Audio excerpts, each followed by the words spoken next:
CM Pushkar Dhami ने किया पूर्णागिरि मेले का शुभारंभ। सीएम ने की करोड़ों के विकास कार्यों की घोषणा।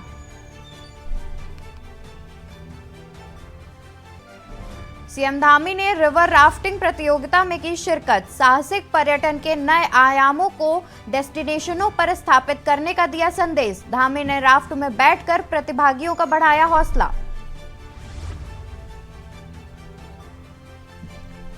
डोईवाला में अमर शहीद मेजर दुर्गामल की मूर्ति का अनावरण।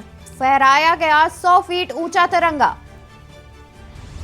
देहरादून के राज प्लाजा में लगी भीषण आग। आग की चपेट में आई कई दुकानें, लाखों का नुकसान। उत्तराखंड में 3 महीने से नहीं निकली समूह ग की नई भर्ती। प्रस्तावों में संशोधनों में लटकी फाइलें।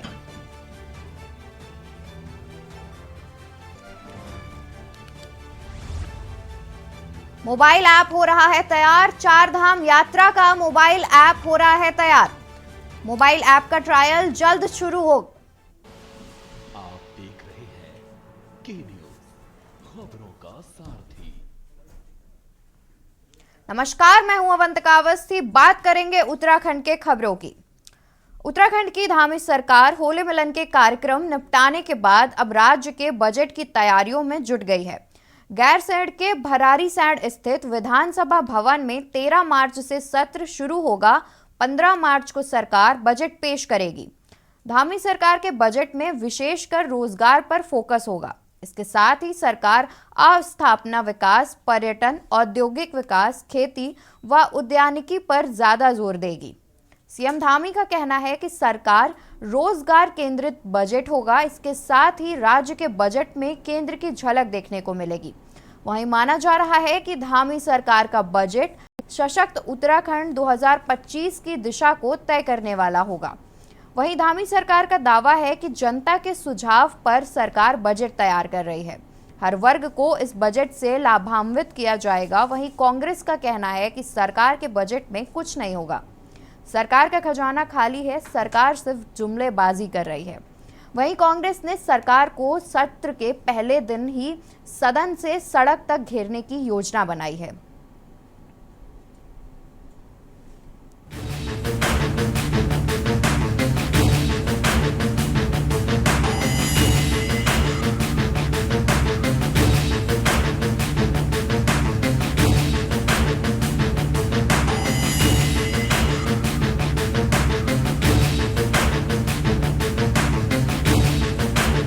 उत्तराखंड में अगले साल होने वाले लोकसभा चुनाव से पहले धामी सरकार राज्य का बजट पेश करने जा रही है। धामी सरकार के बजट में विशेषकर रोजगार पर फोकस होगा। इसके साथ ही सरकार अवस्थापन विकास, पर्यटन, औद्योगिक विकास, खेती व उद्यानिकी पर ज्यादा जोर देगी। सीएम धामी का कहना है कि सरकार रोजगार केंद्रित बजट होगा। इसके साथ ही राज्य के बजट में केंद्र की झलक देखने को मिलेगी। वहीं माना जा रहा है कि धामी सरकार का बजट सशक्त उत्तराखंड 2025 की दिशा को तय करने वाला होगा। वहीं धामी सरकार का दावा है कि जनता के सुझाव पर सरकार बजट तैयार कर रही है। हर वर्ग को इस बजट से लाभान्वित किया जाएगा। इस बार का बजट हमने मुख्यतः उसमें जो आगे हमने प्रावधान किया है कि ये नौजवानों को और मातृशक्ति को समर्पित और विशेषकर रोजगार केंद्रित बजट होगा। और पूरी तरह से जो हमारे देश के यशस्वी प्रधानमंत्री मोदी जी के नेतृत्व में पूरे देश के लोगों के लिए जो आम बजट आया है, सबकी आशाओं को, आकांक्षाओं को, अपेक्षाओं को पूरा करने वाला बजट है। उसी को आधार मानकर, उसी को पाथेय मानकर हमने उत्तराखंड के बजट को बनाने का प्रयास किया। एक तरफ जहां राज्य सरकार बजट सत्र को ऐतिहासिक बनाने की तैयारियों में जुटी है, तो वहीं दूसरी ओर विपक्ष ने सत्ता पक्ष को सड़क से सदन तक घेरने की रणनीति तैयार की है। कांग्रेस का कहना है कि उसके तरकश में बहुत तीर है। बेरोजगारी, महंगाई, बदहाल कानून व्यवस्था, अडानी समेत अन्य मुद्दों को लेकर सदन के भीतर और बाहर सरकार को घेरा जाएगा। कांग्रेस का आरोप है कि सरकार ने विपक्ष के सवालों से बचने के लिए सत्र की अवधि को बेहद कम रखा है। नहीं, देखिए, गैरसैंण के अंदर जो है बजट सत्र सरकार ने आहूत किया है और जो सत्र की अवधि है वो बहुत कम है। हमारा प्रयास होगा कि सत्र की अवधि बढ़े, लेकिन जो विषय है उनको जो है इस कम अवधि में समायोजित तो नहीं किए जा सकते, लेकिन जितने ज़्यादा से ज़्यादा विषय कार्य स्थगन के माध्यम से हम उठा पाएंगे, सरकार को घेरने का काम करेंगे। फिक्स हो अधिकारी और कर्मचारियों की और सरकार की, लेकिन सरकार लगातार बच रही है। कहीं वीआईपी का नाम सामने ना आ जाए, कहीं उस सफेद पोस्ट नेता का नाम सामने ना आ जाए जो हाकम सिंह और इनके मंडल अध्यक्ष का संरक्षक है। और एस राजू ने जो कहा है कि सफेद पोस्ट नेता मुझे जांच से रोक रहे हैं, वो बात कहीं खुल ना जाए, इस डर से सरकार सत्र लंबा नहीं चलाना चाहती है, जो बहुत गंभीर है। दूसरा, आप ही के प्रश्न पे एक बात मैं और कहना चाहता हूँ। इन्होंने गैरसैंण को ग्रीष्मकालीन राजधानी बनाया, 2.5 साल में पहला सत्र हो रहा है, एक दिन का सत्र नहीं चला 2.5 साल में। और अगर वाकई में इसको ग्रीष्मकालीन राजधानी बना रहे और लोगों की आंखों में धूल नहीं झोंक रहे हैं, तो इनको सरकारी कार्य वहां से करना चाहिए। मुख्यमंत्री वहां रहे, मुख्य सचिव वहां रहे,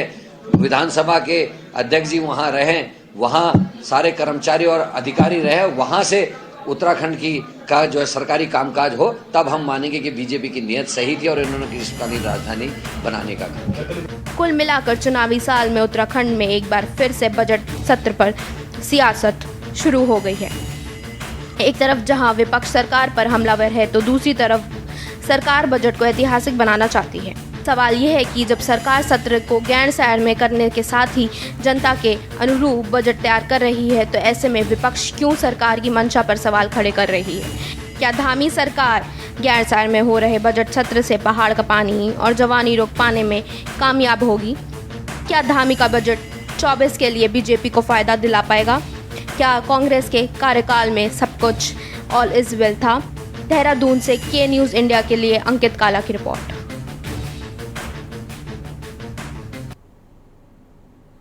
उत्तराखंड के मुख्यमंत्री पुष्कर सिंह धामी आज हरिद्वार निजी दौरे पर रहे। मुख्यमंत्री पुष्कर सिंह धामी अपनी पत्नी के साथ राजा दक्ष की नगरी कनखल स्थित दक्षेश्वर महादेव मंदिर में पूजा अर्चना के लिए पहुंचे थे।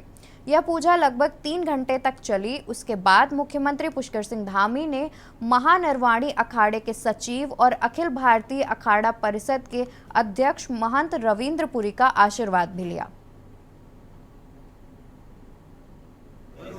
मैं भगवान से प्रार्थना करिए कि सभी को प्रदेश के अंदर सुख शांति हो, समृद्धि हो और सभी के जीवन में होली के रंगों की तरह खुशियों के रंग भरें, रंग मिलें और सब लोग देश और राष्ट्र की उन्नति के लिए अपने अपने दायित्वों का निर्वहन करें। भगवान सबको ऊर्जा दें, शक्ति दें। मेरी सभी को शुभकामनाएं।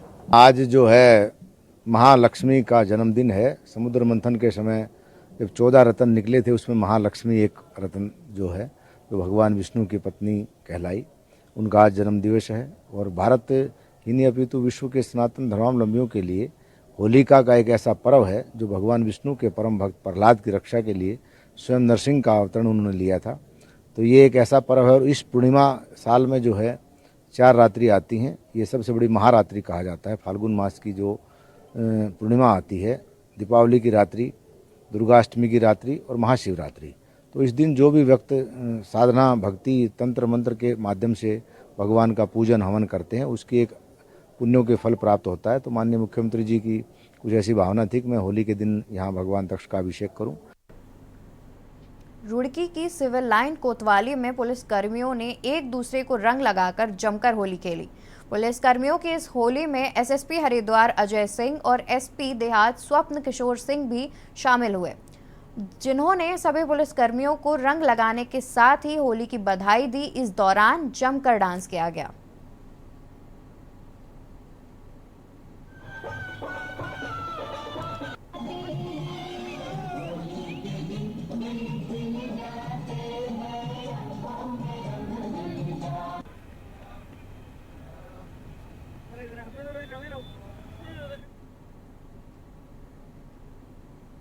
खबर लक्सर से है, जहां लंबे इंतजार के बाद आखिरकार प्रदेश सरकार ने गन्ना मूल्य घोषित कर दिया।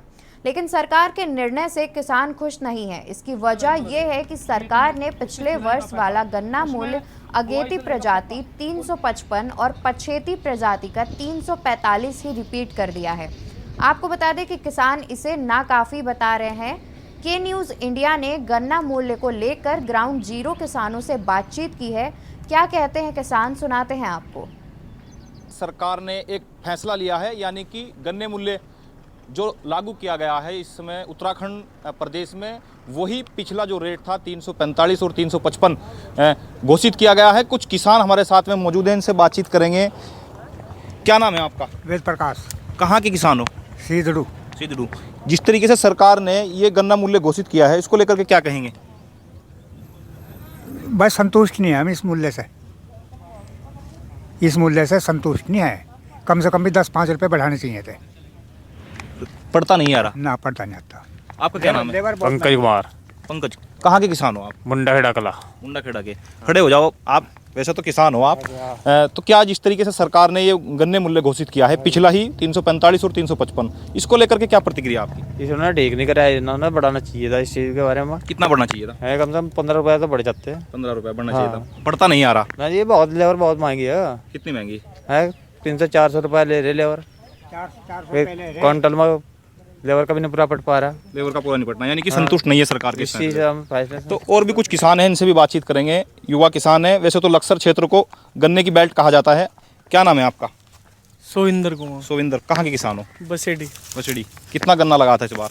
100 बीघे लगाओ जी, हम तो हर साल। जिस तरीके से सरकार ने पहला ही गन्ने मूल्य रेट रख दिया है इस बार भी, उसको लेकर क्या कहेंगे? अच्छा नहीं करा सरकार ने, वही रेट रखा। हम सोच रहे थे कि 20-25 रुपये बढ़ाएंगे। जिस हिसाब से महंगाई बढ़ रही है हर चीज़ पर, खाद पर, मजदूरी पर, दवाई पर, तो कम रखा रेट। पहले ये कहा सरकार ने 20-25 रुपये बढ़ाओगे, पर सही नहीं किया। बढ़ना चाहिए था रेट? जी बढ़ना चाहिए था, बिल्कुल। कम से कम 20-25 रुपये तो बढ़ने चाहिए। 20-25 रुपये बढ़ना चाहिए था, क्योंकि देखिए जिस तरीके से किसान कह रहे हैं कि रेट बढ़ना चाहिए था, उसको लेकर के, लेकिन सरकार द्वारा जिस तरीके से 345 और 355 जो पूर्ण रेट है गन्ने का, वो ही इस बार भी लागू किया है। यानी कि सीजन खत्म होने को है, और लेकिन जो किसानों का जो गन्ने मूल्य घोषित है वो पुराना ही रख दिया है, जिससे किसान नाखुश नजर आ रहे हैं। कैमरा पर्सन के साथ रामगोपाल, के न्यूज इंडिया, लक्सर। बात करेंगे रुद्रप्रयाग की, जहां केदारनाथ यात्रा को लेकर पुलिस प्रशासन ने कमर कस ली है। वहीं यात्रा को लेकर इस बार पुलिस की ओर से नए प्लान तैयार किए गए हैं, जिनको लेकर पुलिस अधीक्षक डॉक्टर विशाखा बदाड़े ने पत्रकारों से बातचीत की। साथ ही उन्होंने यात्रा को लेकर पत्रकारों से सुझाव भी मांगे, जिन पर आवश्यक कार्रवाई का उन्होंने भरोसा दिलाया। पुलिस अधीक्षक कार्यालय में पत्रकारों से बातचीत करते हुए एसपी डॉक्टर विशाखा ने कहा कि केदारनाथ यात्रा में देश विदेश से लाखों की संख्या में श्रद्धालु पहुंचते हैं, लेकिन उन्हें सुविधाएं नहीं मिलने से परेशानियों का सामना करना पड़ता है। इस बार पुलिस प्रशासन की ओर से यात्रियों को बेहतर से बेहतर सुविधाएं देने के प्रयास किए जाएंगे। उन्होंने कहा कि यात्रा के दौरान लोकल लैंग्वेज की बड़ी समस्या होती है। बाहरी राज्यों से आए कतिपय यात्री ऐसे होते हैं जो अपनी भाषा में ही समझ पाते हैं, उन्हें यहाँ तक हिंदी भाषा का भी ज्ञान नहीं होता। ऐसे में पुलिस प्रशासन की ओर से यात्रियों के लिए ऐसे जवानों की तैनाती की जाएगी जो विभिन्न राज्यों की भाषा का ज्ञान रख सकें। इसके अलावा उन जवानों का चयन किया जाएगा जिनके व्यवहारिकता ही उनकी पहचान है। ऐसे जवानों को केदारनाथ यात्रा में तैनात किया जाएगा।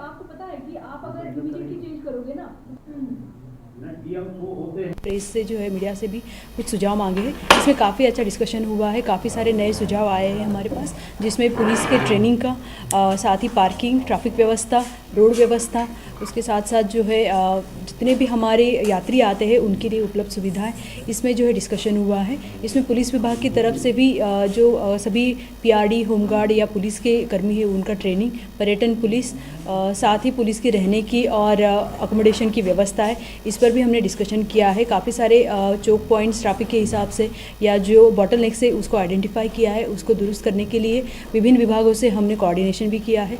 साथ ही साथ घोड़ा खच्चर, डंडी कंडी, इनसे भी हमने कंटिन्यूसली मीटिंग की है, और इसमें भी आने वाली यात्रा में जो है हम कोशिश करेंगे कि ये जो है पुलिस के साथ कोऑर्डिनेशन करके जो है अपनी व्यवस्थाएं चलाएं। खबर डोईवाला से है, जहां कार्यक्रम में भाग लेने पहुंचे उत्तराखंड सरकार के वित्त मंत्री प्रेमचंद अग्रवाल ने बजट सत्र को लेकर कही बड़ी बात, जहां उन्होंने कहा कि गैरसैंण आयोजित होने जा रहे उत्तराखंड सरकार बजट सत्र होगा ऐतिहासिक। आपको बता दें कि इस बजट में जनता के सुझाव भी शामिल किए गए हैं और राज्य के विकास को गति देने के साथ ही आम आदमी के विकास को भी देगा गति। 15 तारीख का गैरसैंण में होने वाला बजट सत्र है, उसमें अच्छा बजट हम इस सरकार के हैं कि लास्ट टाइम जब मैं पहली बार वित्त मंत्री बना था तो तमाम जनता से हमने सुझाव मांगे थे और जितने हमारे हितधारक हैं उनके साथ बैठना भी हुआ था, चाहे 15 मई 2022 को नैनीताल में बैठना रहा हो या 19 मई 2022 को देहरादून में माननीय मुख्यमंत्री जी के जो आवास है उस पर बैठना रहा। और बढ़िया बात ये रही कि दोनों में माननीय मुख्यमंत्री जी रहे। इस बार भी हमने प्रयास किया है कि जनता से हम सुझाव लें, क्योंकि अच्छा बजट हम प्रस्तुत करना चाहते हैं और उसमें तमाम उत्तराखंड के लोगों से हमने सुझाव मांगे हैं, व्हाट्सएप के माध्यम से मांगे हैं, ईमेल के माध्यम से मांगे हैं, जिलाधिकारियों के माध्यम से स्टेक होल्डर्स की बैठक की है। अभी 3 दिन पहले माननीय मुख्यमंत्री जी और हम लोग बैठ के संवाद अन्य को हमारे जो हितधारक हैं, चाहे कृषि से संबंधित होंगे और व्यापार से संबंधित होंगे, पर्यटन से संबंधित होंगे या अन्य और जो भी हमारे इस प्रकार के हितधारक हैं, सबके साथ बैठना हुआ है। बहुत अच्छे सुझाव आए हैं। लेकिन मैं कह सकता हूं कि ये वाला बजट भी हमारे यहाँ, चूँकि महिला सशक्तिकरण को लेकर हम बात कर रहे हैं, युवाओं की बात कर रहे हैं, इसी बजट में बेरोजगारी के लिए यानी कि रोजगार किस प्रकार से हमारे जनता को ज़्यादा से ज़्यादा मिले। खबर देहरादून से है, जहां उत्तराखंड सरकार ऋषिकेश की तर्ज पर अब देवप्रयाग में भी पर्यटकों के लिए मरीन ड्राइव की सुविधा देने जा रही है, जहां सरकार ने अपनी तैयारियां लगभग पूरी कर ली है और इसके लिए जो बजट का प्रारूप है वह भी शासन में भेजा जा चुका है।